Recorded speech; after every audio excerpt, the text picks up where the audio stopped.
Hello everyone, hopefully you can hear me. Let's do a quick sound test. Hope everyone is okay. Anybody and everybody watching this. Whoops, just realized I need to oh, the sound is working. Excellent. Put the volume down there. Let's see. Hello everyone. Hearing my own voice though. Yeah, sorry, I had to just put it into some focus mode. So I was already getting notifications about stuff. Anyway, hello and welcome. So hello everyone, my name is Jutan Al Ahmed. If you didn't know me, hopefully you do now. If you're new here, welcome to You're Not Bullish Enough. And if you've just come back to my show, welcome back. If you're new, as I always do say, please do consider subscribing to this channel. It's a fairly new channel. I've been online for a year now. It's crazy. Time has flown by. Anyways, we're going to be going through quite a few bits. The Fed has just given a statement out as well. We'll go through all of that, and we'll first cover all the data and stuff. So before we do that, as I always say, just a quick disclaimer: I, Jutan Ahmed, or JBINZALA. I'm no tax advisor, no legal advisor, no advisor of such. So just do be wary. This is just data I'm providing, information I'm providing, news that I have looked at over the last few days. You probably already know I stream twice a week. So if you want all of your news, do check my streams out and do come along, because I give up-to-date news regarding everything that's happening over the last few days, especially if you were busy and stuff.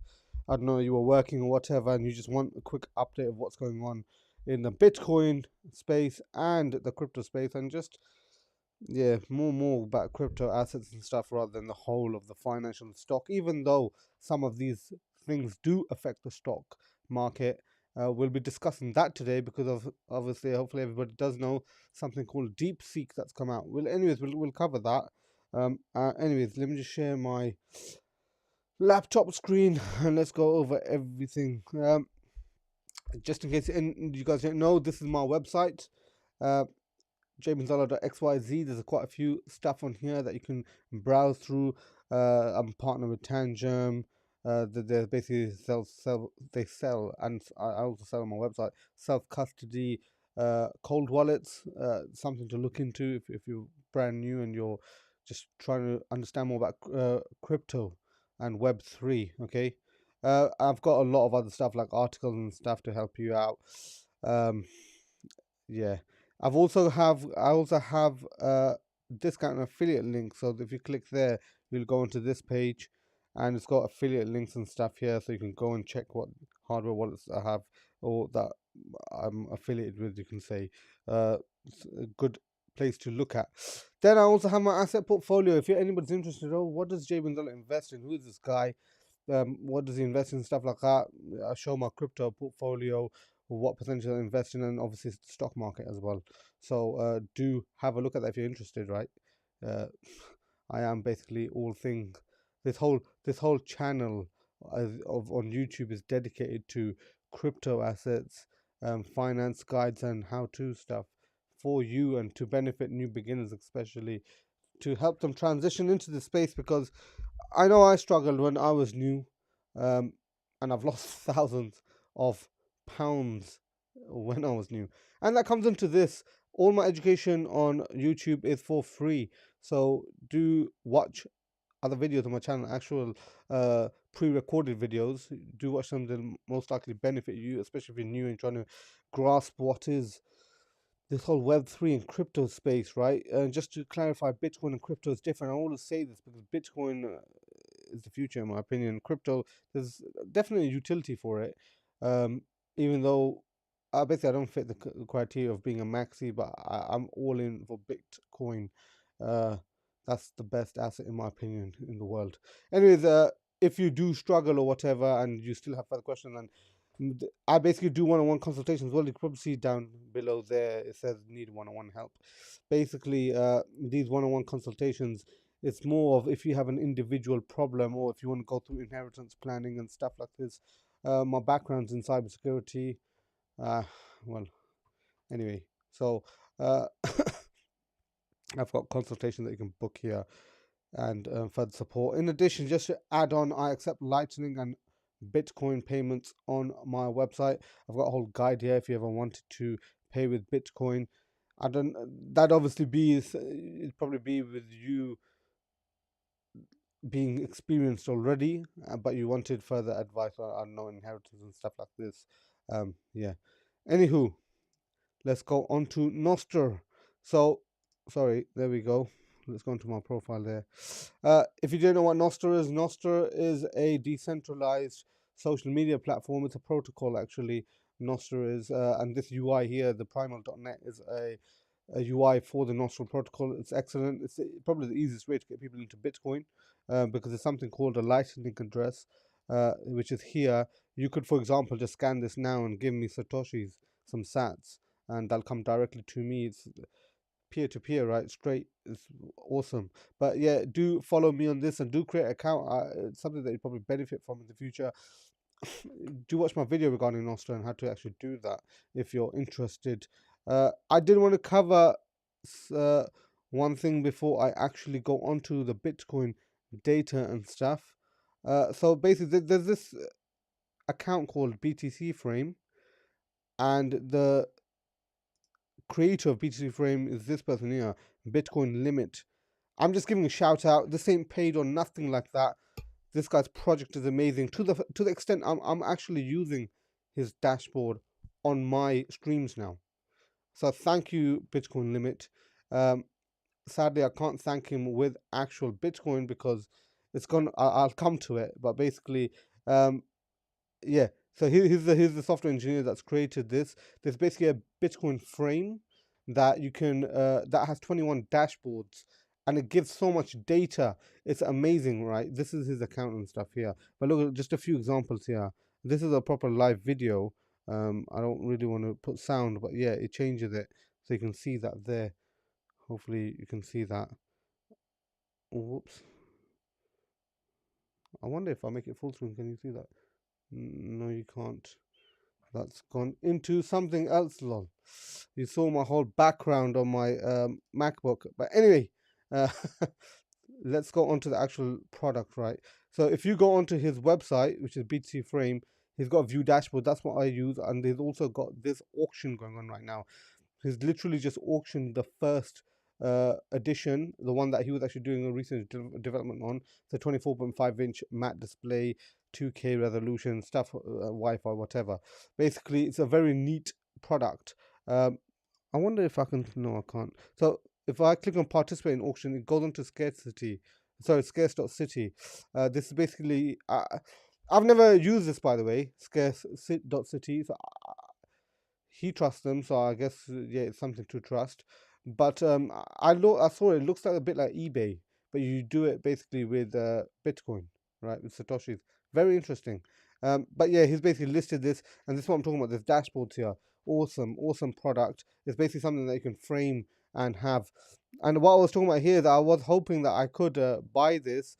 I was willing. I don't know if you know me, but if you obviously watch my streams and stuff, you probably already know I don't spend Bitcoin. I only accumulate.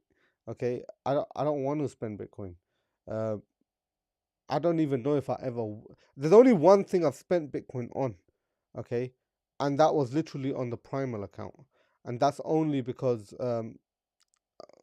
even then I was thinking should I, but yeah, this I was gonna bid 1 million sats. Obviously it's already exceeded it now. I actually put 1 million in earlier today, but he said that I had to deposit 500,000. Even though I had an email saying that I couldn't put up to 1 million for without this initially. I don't know what happened with that, but yeah, I did 1 million. It gave a lightning address, and I wasn't near a place where I could have done it. That's why. Uh, yeah. So, anyways, it's already gone over how much I was willing to pay for it. But yeah, even it's just such a great product. If I wasn't so greedy on Bitcoin, you can call it greed, because I don't like giving away sats, okay? Unless it was given to me, I'll recycle it. That's not a problem.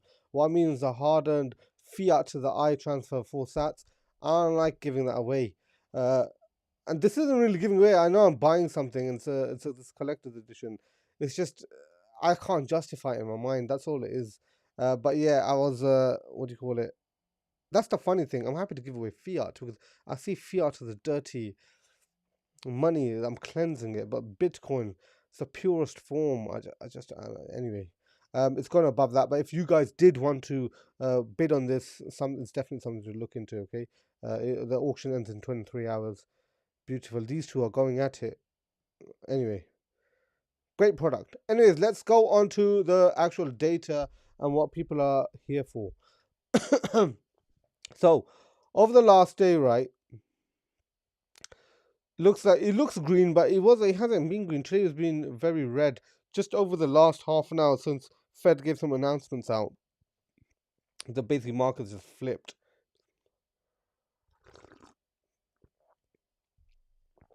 My mouth is already dry and stuff. But over the last hour, everything just pumped like crazy. Where is Bitcoin by 0.3? I think it went to. We'll see now, anyways. 104,000. Look at this. It was at 101, and then it just went up by 3k. Let's refresh this. Let's see if it's gone. It's gone up. Okay, no, it hasn't. Or has it? It looks like it went up by a bit more. But yeah, it's crazy. Like, it just went up instantaneously. Corrected a bit and went back down. And went back up. Let's look at the chart quickly, just so we can see this here.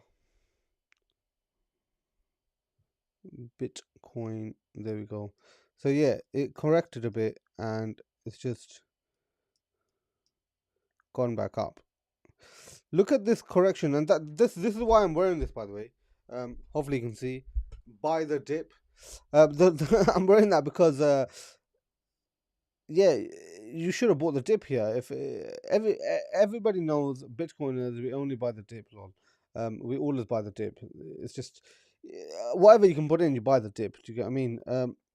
Other always show this on like a monthly calendar because I want to actually mainly look at what the whole cycle is doing.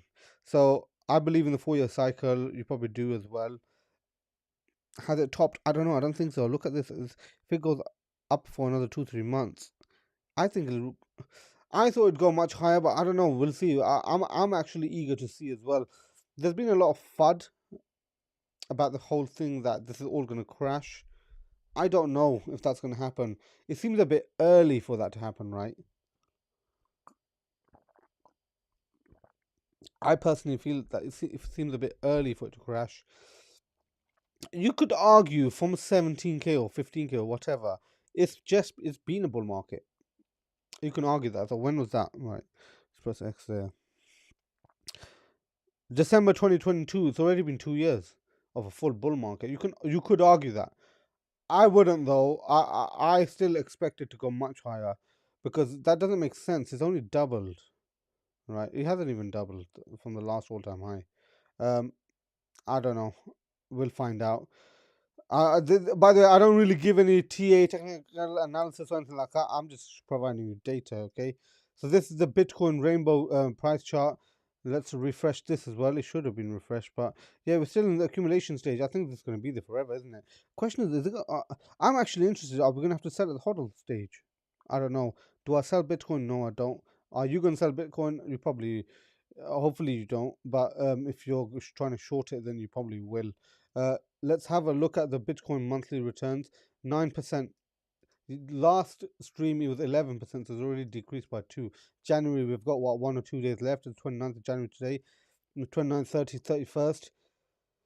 What's it gonna stay at? Does that make sense? Is February going to go up to 40%? That's another 40k or something. I don't know. We'll have to see, right? February looks like the bullish month. Maybe in the first 2 weeks it declines a bit, and then shoots up. I don't know. That shouldn't really happen because I predicted that in December. And funnily enough, right, in December it was down. I thought that might be. Do you remember that I said I thought January might be around 5% up, and then February would be really high. That's what I've been saying on my videos and stuff. Obviously, it's already gone above that, so we'll see, right? I don't know what's going to happen. I'm just predicting stuff. Bitcoin balance on exchanges, right? Apparently here, well, yeah, here we can see it's again at all-time lows. Yeah, amazing. That's what you want to see. You want to see the balance all-time low. What does that mean? People are taking off exchanges and they're using self-custody. That's very, very important. Managing your own wealth. Anyway, let's come to all the actual documentation. Sorry, not documentation. All the posts and stuff. I just wanted to address this before we begin. Leroy Jenkins. I put random posts and stuff out. I've got another post actually regarding what you guys actually like viewing on my YouTube channel. Just so I can get a bit of first-hand market research done. But this question here I asked, what do you want to know for the next live stream? Leroy Jenkins asked, best way to DCA every day, week, month. I've already responded here. Monthly is sufficient, I believe, but dependent on your budget, right? The spread between weekly is also good. An app called Strike allows hourly, daily, weekly, bi-weekly, and monthly. I've got a video coming out soon, so yes, I do, regarding how to even set that up. Okay. Best way to DCA, as I said, if you're following my monthly project, right? Let me just go into full cam. If you're following my monthly project, you'll see that I'm actually DCAing once a month. Just putting £100 a month for that research project. Personally, if you're like me for mental satisfaction, you probably want to DCA with all of those every hour, every day, every month. Just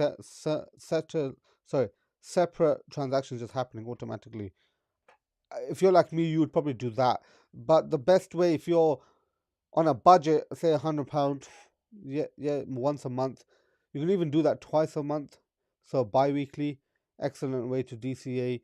The whole objective of dollar cost averaging is to get the average over Bitcoin's volatility, right? Sorry. But yeah, so that's my opinion anyways. Let's go back onto the screen. So the Fed, right, basically the open market committee, they made some announcements. The announcement isn't actually showing here, but basically they've actually does it say here? No, it doesn't. But basically the rate cut that they did was 4%. Okay, so there was no rate cut, sorry. They're leaving at 4.5%. I don't know why that completely made all the crypto assets price hike. That was a bit odd. But that what that means is it's just going to stay the same. If they were to lower the rate cuts, or if they were to do a rate cut, then more lending could have happened, right? So more money would have been going into the ecosystem. They're keeping it the same. I guess that is bullish news. That's something for you to think about. Anyway, let's go on to this. This was interesting. Emma Crypto posted this. After the US decision, it is time for the UAE. Is it time for UAE interests to buy Bitcoin? From my understanding, right, UAE seems like it's very friendly with crypto as a whole, not just Bitcoin, crypto. And I think there's been a lot of not FUD but rumors about like Qatar, Saudi Arabia, Saudi, like them all having sovereign funds which they're trying to put into Bitcoin. There's no actual evidence for that. This is just all speculation. Countries will. I actually will want to see if I put something else in here because there was quite a few other information. Sorry, let me just quickly check because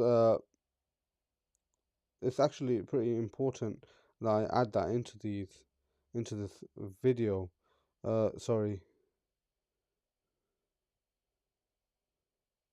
Okay. Uh, we'll come on to the end of these, and if I don't have them here, I'll put it up. Do you know what? I'm just gonna copy and paste this already into here, just to put the fact that Cointelegraph also said the fact that they decided not to cut or hike it, so it was at 4.5%. Just to let you know, okay, just to confirm that for you.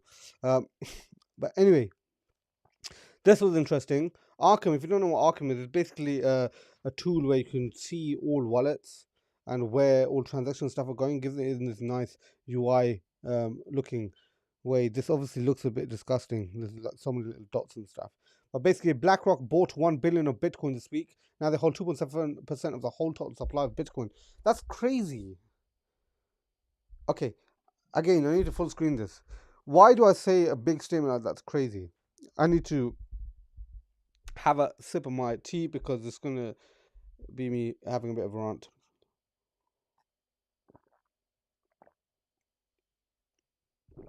Basically, the reason I say that this is crazy is because the whole purpose of Bitcoin is, which it is fulfilling, right, is to shift the movement of wealth. It's a wealth transfer from the rich to the poor. What do I mean? The normal plebs were able to mine Bitcoin. The normal plebs, which weren't multi-billionaires, multi-millionaires, right, that were just normal citizens, or they were poor, right, people in poverty. I know quite a few people that are from poor countries that Bitcoin has changed their lives. Amazing. This is what I'm talking about, the wealth transfer, right? There's only 21 million Bitcoin in the whole world. Around 5 million is lost already, including Satoshi Nakamoto, because he's never used one of his addresses, right? Now, that leaves around 16 million Bitcoin left. 2.7% of the whole total supply, which is what? 2.7. Sorry, let's just say, uh, how much is 2%? 1% is what? Anyways, 2.7%. Try to fake the math here. 2.7% of the supply they own. Michael Saylor owns 2.7%. That's something I was meant to show here as well. Let's click on. That's not it. There we go. Saylor. He bought another 11K or something Bitcoin, right? He owns a huge percentage as well. Doesn't actually say the percentage here, does it? But yeah, his dollar cost average has gone to 64,500. But he owns around, I believe, 2% as well of Bitcoin, right? That's unbelievable. And now BlackRock as well, that's 4%. Then what about all the other companies that are owning it? You don't really want all the Bitcoin to go to government agencies. Sorry, I just realized I didn't even show you the screen, and this is a real issue, lol. Uh, let me just go back to it. So this is Michael Saylor tracker. He's got 471,107 Bitcoin, 49 billion worth of Bitcoin. Okay, that's they have too much, in my opinion, and this is a concern, in my opinion. Why? Because the people, there are going to be there's already a shift of wealth. That's the main aspect here. But I want it to be shifted to many, many more people. That's all it is. Because at the end of the day, the government's a government, right? The people should be able to control the money rather than governments just printing it whenever they feel that they can, like the Fed. That's what they do. Anyways, let's go on to the next slide or tab here, lol. Slide, like this is a presentation. Rajat Sonia CFA, Rajat, yeah, so that's his handle. Remember when Bitcoin market cap was below 900 billion? Most people were saying it's expensive back then, just like they are today. Exactly. You're as a Bitcoin investor, you're probably always going to be. Sorry, I need to full cam this again. As somebody that wants to potentially invest in Bitcoin, or if you already are investing in Bitcoin, there's a saying, "Oh, I'm always going to buy the top." Why is that? Because the fact is, it's always going to increase in value, in my opinion, anyway. And this is what this post is basically talking about, the fact that back then it was too expensive. Well, now I think it's too expensive. Oh, in 10 years, oh, it's going to be too expensive. There's no point buying. But fact is, if you bought 10 years ago, yeah, or 15 years ago when it was first incepted, or say in 10 years' time, if you bought now, you're going to benefit in hugely, to the extent there's statistics which are saying 28% per year is appreciation value. Okay, there's actually a higher appreciation value, but that's being very base or bearish, let's say. Okay. Anywho, the next slide. This was interesting. Last stream, I was talking about the fact that there's been this little dispute regarding XRP and Bitcoin. XRP is centralized. It's unbelievable. I hold XRP, as you can see on my asset portfolio, but do I believe in it? No, I don't. I just bought it because of FOMO, just so you're aware. Full disclosure there, I don't care. Okay, I literally don't mind if that money is wasted, it's gone, whatever. That's I'm a Bitcoiner, okay? I care mainly about Bitcoin, and I believe Bitcoin is the hardest asset in the world. That's what's gonna always appreciate in value. That's stuff that I can give to my great grandkids. Sorry, my great grandkids. If I'm alive, then lol. I don't. I hopefully won't need to even touch my Bitcoin. Anyways, XRP is not the next Bitcoin. XRP is missing over a week's worth of transactions on its ledger. If you don't understand the basics of accounting, you probably don't understand why this is part of the scam they're running. Let me explain. Check this out, right? Ledger number. So if you didn't know, XRP, like Bitcoin starts on block 1, Genesis block. Ledger starts on 32,570. Due to a misshape earlier in the XRP ledger's history, ledger number 1 through 32,569 were lost. What? How can that? What? This loss represents approximately the first week of ledger's history. Thus, ledger 32,570 is the earliest ledger available anywhere because the XRP's ledgers stay in record in every ledger version. The ledger can continue without the missing history. Because the XRP's ledger state is recorded in every ledger version, the ledger can continue without the missing history. A ledger index reset to 0 was deemed too disruptive. Therefore, 32,570 may be thought as the Genesis ledger. What the hell is that? And it's Raja, he hates XRP, lol. He goes to explaining all this. But my point here is, how is this even protocol that can be used when even from the beginning there's been errors like this? Do you get what I mean? That doesn't make sense. Has there been errors like that in Bitcoin? No. Bitcoin, yeah, there were potential attacks and stuff that could have happened, but now you can't. There's no way of taking it down. Whereas forget this. Okay, do you know what? I'll look past it. I'll be nice. I'll look past the fact that 32,570 is corrupt. Yeah, it's just whatever. Somebody's just made a transaction. They've got all the money or whatever, all the XRP. It's centralized. Yeah, organizations control it. So I'm not interested already. Okay, the whole reason I sell my fiat for Bitcoin is because Bitcoin nobody can control it. Look at this. This is another post that other people have been posting. Rajat's also posted this. I've just made this post on my Primal. Scarce inflatable portable. The main thing about here is the fact that it's unconfiscatable and decentralized. Okay, international this and that. Yeah, that they all come in to these two. Okay, because the fact is, it's better than all other assets, and that's what matters to me most. Okay, XRP is a joke in my opinion. Will people invest in it? Of course they will. The normal person doesn't take risks. The normal person is a good little sheep that follows society, that follows what other people are doing. Okay, the people that are alphas and wolves, they're the ones that go out and take the risks, and then either it makes them go all the way down, but they get back up because they're strong individuals, or they go all the way to the moon. Yeah, or in this case Mars, as Elon's trying to do.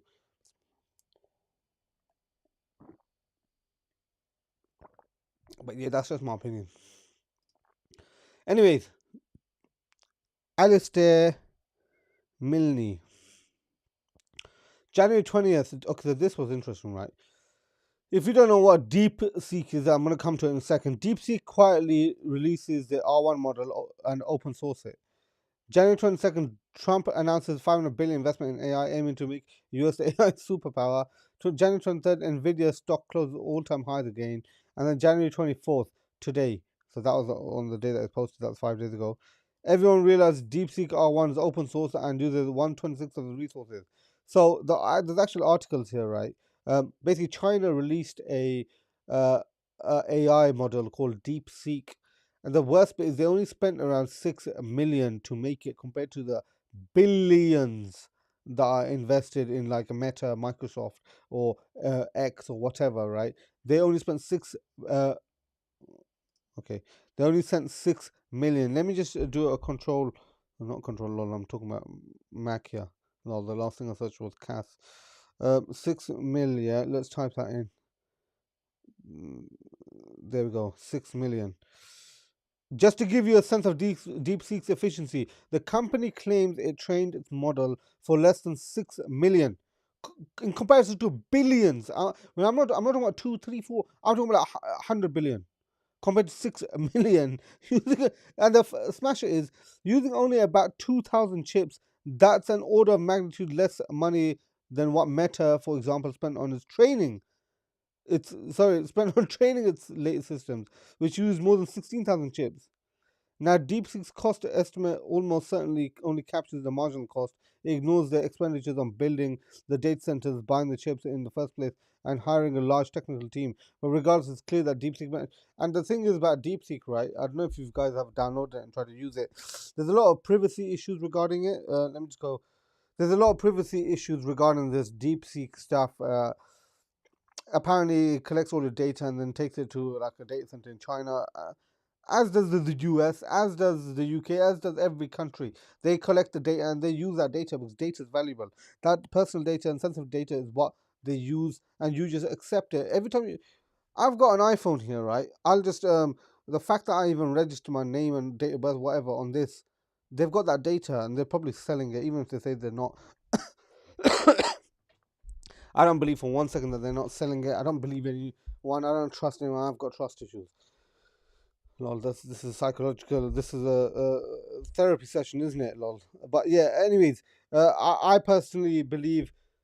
Sorry, if you use this DeepSeek and you tried it, it's better than any other AI I've seen. Like you can legitimately tell it, can you create me a website with this XYZ, this color, that color? Can it have a checkout? Can it have a cart? Can it have these type of products on it? Blah blah.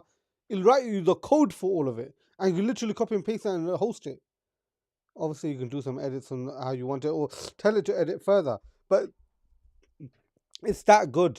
Wow, the people that made it, like China, excellent people. Like they're very very intelligent. One person said to me recently that they don't really create anything new. They copy other countries.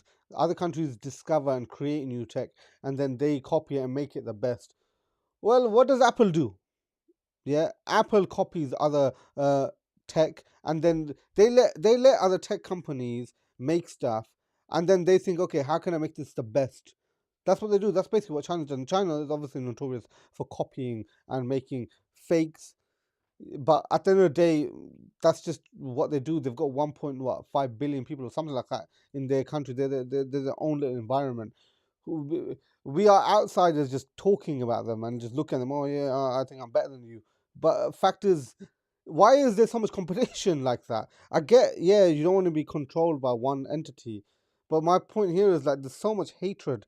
I don't want to go into philosophy here because I can talk about so many other stuff where there's so much propaganda coming in as well, and this is very tough to think about, and it opens your mind actually. We'll probably discuss that another day.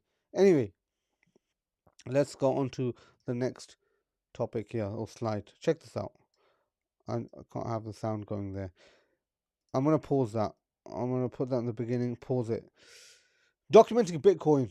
Yeah, BTC. If you invested $50 a week in Bitcoin and the Nasdaq, starting in 2018, your Bitcoin portfolio would have outperformed it by over $100,000. The world's top technology companies cannot compete with Bitcoin's parabolic growth. Okay, so now I'm just going to zoom in for you. Just check this out.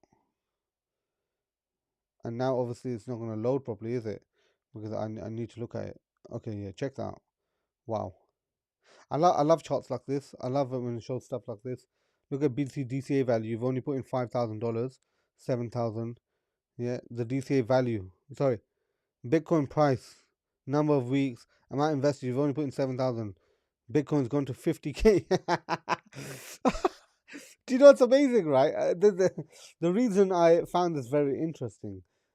Look, he hasn't even reached this bull run right just now. This is since 2018 as well. That's the disgusting thing. So let's let this video finish. 340 weeks. Wow. 140K by investing 18 grand. That's disgusting. Just by dollar cost averaging, what's it? $50 per week. So that's $200 a month. So interestingly enough, I don't know if you know. If you do, that's good. Basically, I am doing a monthly project. Sorry, not a monthly project, a research project where I am monthly investing £100 into Bitcoin every month. So this is similar. This is why I was saying this is very interesting to me, because will my £100 go to something ridiculous like that? I'm doing this research project for 10 years, by the way. This was only one cycle. Well, it says 7 years there. So 10 years, maybe my portfolio will go to, I don't know, $70,000 or something like that. I don't know, but it's something very interesting to look at. This video comes out every 30th of the month, so do have a look at that if you're interested. And yeah, subscribe to my channel for this kind of things, right? Anyways, Mitchell Hoddle. I'm willing to bet. So this was very interesting. I even replied to it. I'm willing to bet that most Bitcoiners were B students in school, smart enough to get good grades with minimal effort, but could also see that putting in the extra time to get A's wasn't worth it, and that more value could be found elsewhere from the academic grind. Am I right? Okay, listen.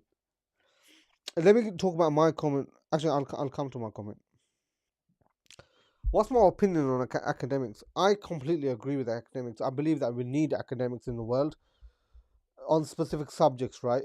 Every subject is good, but the specific subjects which need to be concentrated on to develop the world, okay? Medicine, law, finance, right? I think these are very important. Even religion, okay? Islam is very important to me, and I think that you need academics, even all religions, let's say, to be able to determine which religious texts are preserved and correct. Do you get what I mean? I'm not trying to be biased here. I am Muslim, just so you're aware.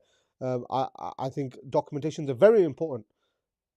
Anyway, this point here regarding the academic grind, I don't think academia is for everyone. I think a lot of people are different. You should do what you want to do, but the problem is everybody needs money, right? This is why the governments make people slaves to basically go into an education system where they come out as a worker. They don't teach the right things in schools, in my opinion, okay? They don't teach you about finances and how to do, I don't know, your tax returns, this and that. This is stuff that you need to learn yourself after you've gotten to a certain age, which is crazy. It shouldn't be like that, but that's just how it is. So, do I agree with this? Well, I'll tell you what I said here. I said to him, dude, this post made me think, what the F? How did you know? Well done. Never achieved an A in my life as an overall grade. So I've basically got an A for units and stuff, but I've never got an A overall. Ever. On anything. Like my final year project at my university degree and stuff, my dissertation, I got an A, my thesis and everything. But overall, because I didn't get a first class honours because of the fact that it was a group work and this guy, there was, anyways, I don't want to badmouth anybody here, but that's the only thing that I didn't manage. Every other project I managed myself, and obviously we got highest grades for that, but decent grades. I would have got a first class honours, let's put it that way. Anyway, B's all the way. Even on my favorite subject, mathematics, back in the day, I missed an A by 1 mark and didn't even ask for them to remark it, lol. I didn't even really know remarking stuff was a thing, and obviously when you're young, you're just happy that you passed, lol. Does it matter? No. What matters is wanting to continue to learn new things and educating others with the findings. Hence my whole YouTube channel, right? This whole YouTube, this whole X, everything that I'm on. I'm doing this to educate others of what people are interested in. You don't need a degree in this. You just need that passion to want to learn and that curiosity, right? Anyways, amazing guess you did there. I also said, Lola, I wanted to add, so I've never revised for an exam that I've passed either. The one exam I revised for, I failed. That's the crazy thing. I can't revise. For me, it's really, really tough to try and revise. I need to get knowledge from just reading it first time and just understanding from learning from other people talking something like this. So basically, I need a tutor. Let's put it that way. But yeah, this post was so accurate. I love it. The fact that he even posted this, I didn't think that. I don't imagine other people would possibly think like this. Maybe I'm stupid for not thinking that the other people like that lol. But anyway, let's go on to the next. Check this out. Elon Musk, this is critical, take action now. Why is this a thing? The national debt today, 36 trillion. Just so you know here, yeah, that's 100, thousands, yeah, millions, billions, trillions. That's unbelievable. 36 trillion. That's $106,000 for every single person in America. Where is the 106,000? Do they have it? No, people are poor. This is crazy. Why do these governments just keep printing money? It's just ridiculous. I just wanted to bring this to your attention. The fact that how can they be? These guys are the ones that print money, by the way. The U.S., the United States, the Fed, right? They print money.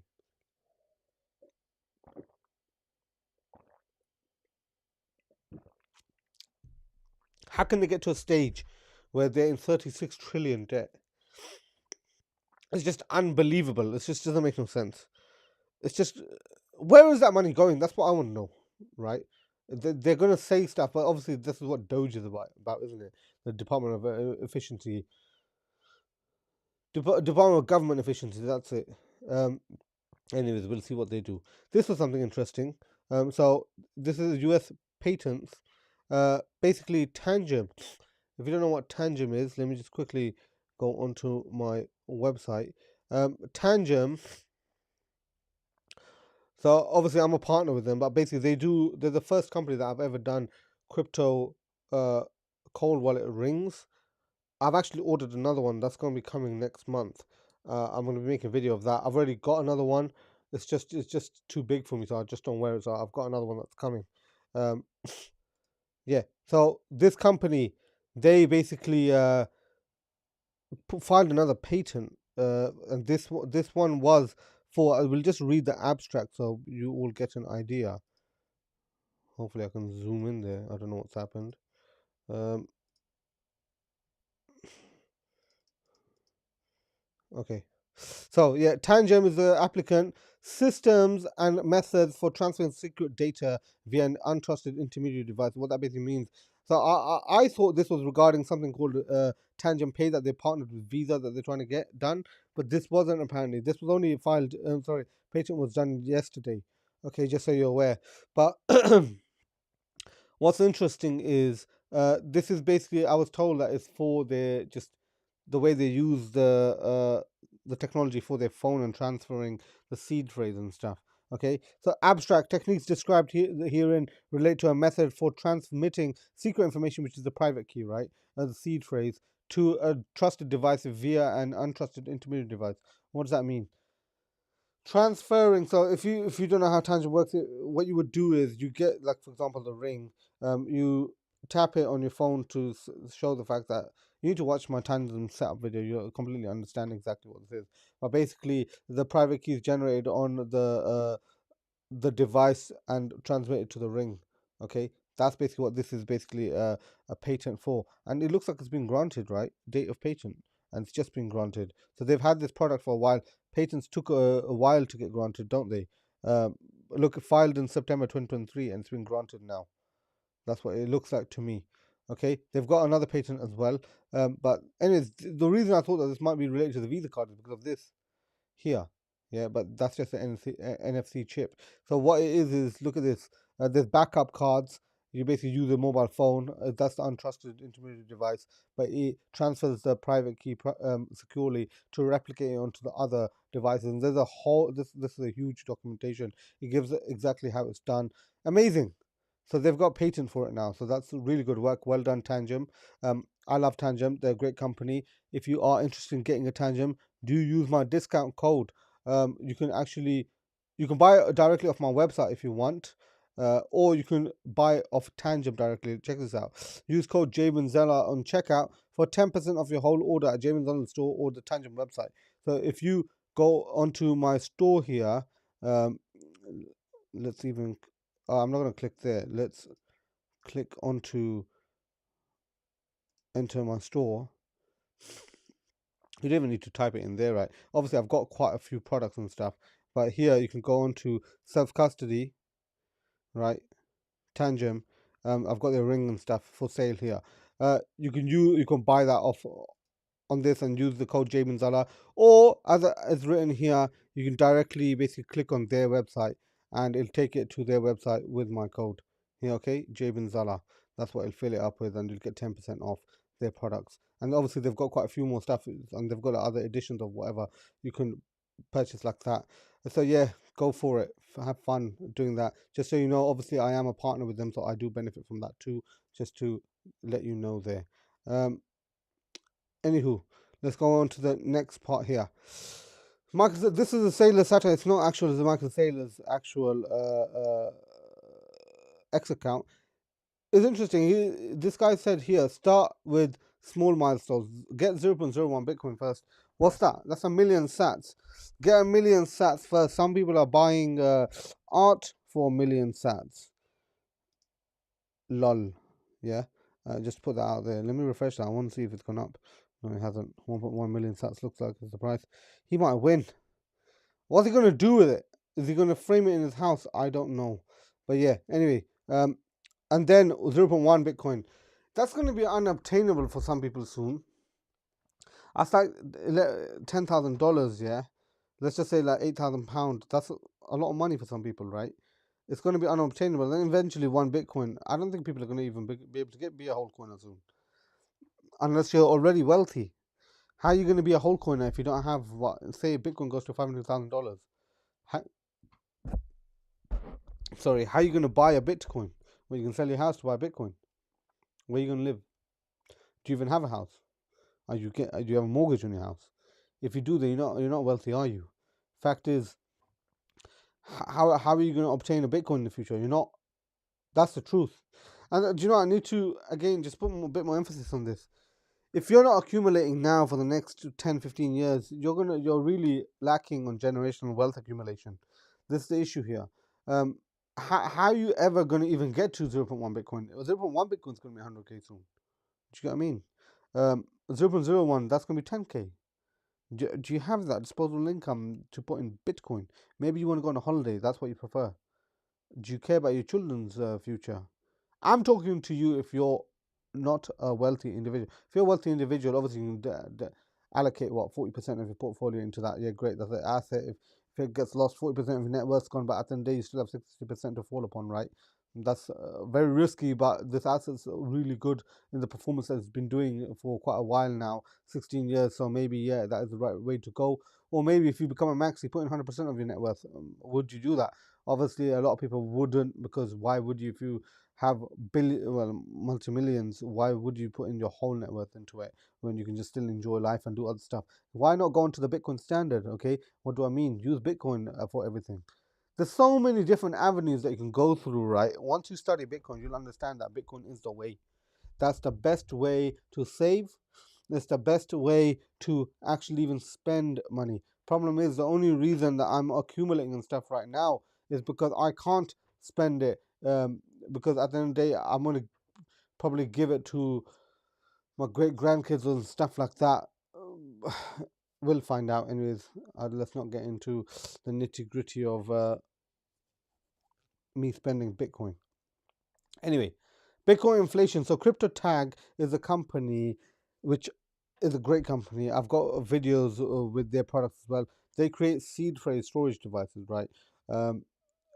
Watch my videos called CryptoTag Zeus, CryptoTag Odin. I've got unboxings of these and reviews of their leather case and this and that. Very good company. I've also got affiliate links of theirs. Everything will be in the description below after the stream. everything will be set up. Okay. Anyways, Bitcoin halving occurs roughly every 4 years, reducing the reward miners receive for adding the new blocks by half. This decreases Bitcoin's inflation rate. The 2024 halving has cut the reward from 6.25 to 3.125 Bitcoin, making Bitcoin scarcer and potentially affecting its price. So this is just giving statistics of inflation per year, per annum, yeah. It's just decreasing. The estimates now for 2025 0.9%, 0.8% in 2026, 0.8% in 2027, and then you go just a bit down, and then that's it. It's just the inflation isn't much. Why? That basically just says the fact that it's better than any of this money printing that's going on, because this has a max supply. That's the main thing here. This has a max supply of 21 million. It's going to take until 2140 to fully mine all the Bitcoin. Something to think about. Okay, I just wanted to put that out there. Okay, this is something completely off topic for any Bitcoiners or anybody that just loves a Bitcoin. It's something that I wanted to talk about and just get some people's opinions on. Maybe you can comment down below. I don't really have much people on stream. Everybody that is on stream, thank you for joining this. I can't see no questions here either, so this is going to be the last segment before I do my final statement and stuff and end the stream or whatever. But basically, I wanted some opinions of you guys. There's something called the ENS, right? The Ethereum. These are altcoins now, yeah. These have utilities, smart contracts, this and that. But this is a whole little niche subject. I just wanted some opinions of everybody on. So there's ENS, there's SNS, which is a Solana name service, and there's a new one called KNS, right? Uh, the Casper name service. These are basically there's in the real world. There's actually I'm not going to mention the company because there might be issues if I do. But they basically provide a similar service, and I think they're going to be providing that service to the banking industry, as in actual banks, right? What I wanted to know was, what's your opinion on these? What is ENS, SNS, and KNS? So these are basically a human readable format where you can send to. So say I've got 5 Bitcoin that I want to send you, right? And I want to just send it to you. So it's not just the chain that it's on. For example, ENS is on Ethereum. It's also on the. You could basically, it's like a DNS record. You can just update wallet addresses. So I can put, for example, I've already got an ENS. I've got all of them, ENS, SNS, and KNS. But basically, say if I wanted to send you 5 Bitcoin, I can just put in JBINZALA.eth, JBINZALA.sol, JBINZALA.cas, right? And that'll redirect it to the Bitcoin address that I've already imported into the records. Does that make sense? So it's human readable. You don't need to remember BC1. You don't need to remember BC1P, 1, 3, the legacy addresses. You don't need to remember any of that. You don't need to remember the OX, all of those addresses, right?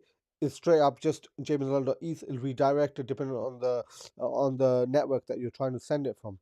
That's amazing, right? That's a really amazing, powerful tool, in my opinion. As I said, there are companies that already have this stuff, which I believe they're going to be implementing into banking. Okay. Anyway, what's your opinion on this? So ENS, SNS. So you can like search. I don't know what you want to search for. Let's say Bullish, right? Bullish.sol. Obviously, somebody already owns that. Yeah. So let's see ENS. Let's launch the app. Are you? Lol. Are you? That's already registered. You can see here addresses, records. Okay, it doesn't have any other records, but Bullish, and then Cass, right? Cass is a new one. They just went live 2 days ago. Okay, so I don't have a Cass wallet there. Let's close that. Enough.cas. Let's see if that's available. It's not even showing it. Let's put that in here. No data find. That means that this is available still. This is new. I think only 10,000 people have registered an address so far. So these are obviously old SNS and KNS. You can, by the way, buy and sell these as well. Just a quick thing there. But yeah, tell me what you guys' opinion on this is. Sorry, just give me a second. Yeah. So yeah, do let me know what your opinion and stuff on this address stuff is. What you think? Do you think it'll be benefiting the future, making it easy for people to transfer Bitcoin to each other or any asset? Why I don't know why you would use other assets. Maybe you could just invest in it as just a currency, right? But Bitcoin you can use as money. Okay, you can transfer globally. That's the best bit. I love it. I love Bitcoin so much because you can just transfer it to another. I can send money, I don't know, over to China. Do you get what I mean? Like, it's just amazing, and there is no fee. Like, oh, you have to pay. Okay, there is a fee, a mempool fee, but it's nothing. Or if you do it on Lightning Network, layer 2 of Bitcoin, instantaneous for nothing. It's just the best thing ever that's been created. Like, wow, what a time to be alive. But yeah, anyways, I hope you did enjoy this video. If you did, make sure you do pop a thumbs up and do subscribe to my channel if you enjoyed the stream. If you also have any questions and stuff, do put it down in the future. I will answer it. Nobody has today, so it's giving me some time back. Excellent. But yeah, lastly, let's not forget, together, let's break free from the shackles of modern slavery. I'll see you all next time. Take care. Bye bye.